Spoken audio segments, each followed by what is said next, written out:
เป็นคือเก่าได้บ่อายหูโตแล้วเนาะว่าอายผิดไปขอโทษคนดีบ่มีเจ้าแล้วอายอยู่บ่ได้เฮากลับมาเริ่มต้นใหม่กันได้บ่คนดี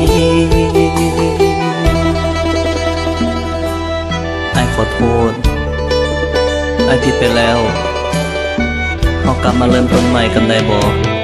อายคนนี้คงตายถ้าบ่มีเจ้าใส่ว่าลืมเขาสิมีเพียงเฮาเท่านี้เจ้าเป็นของเก่าที่เขาทิ้งไปอายก็ยังหับได้พอฮักคนดีคันเจ้าเลือกเขามื้อนี้อายคงบ่มีชีวิตอยู่อีกต่อไปแฟนเก่าก็ฮักหลายแฟนใหม่ก็แสนดีเลือกใครก็เจ็บอยู่ดีบ่ฮู้สิตัดสินใจจังใดคนเก่าก็คือคนในฝันคนปัจจุบันนั้นก็ดีแทบตายสิเลือกใครก็เลือกบ่ได้สิเลือกคนเก่าคนใหม่ก็คงเห็นแก่ตัว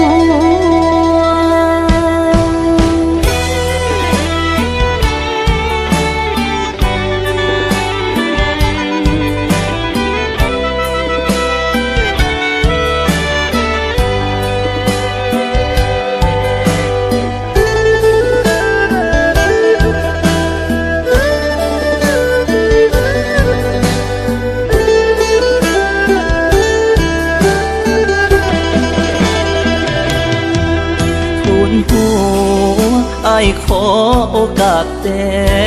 ลากลับมาซาอายขอโอกาสแก้ตัวหากเจ้าเลือกเขา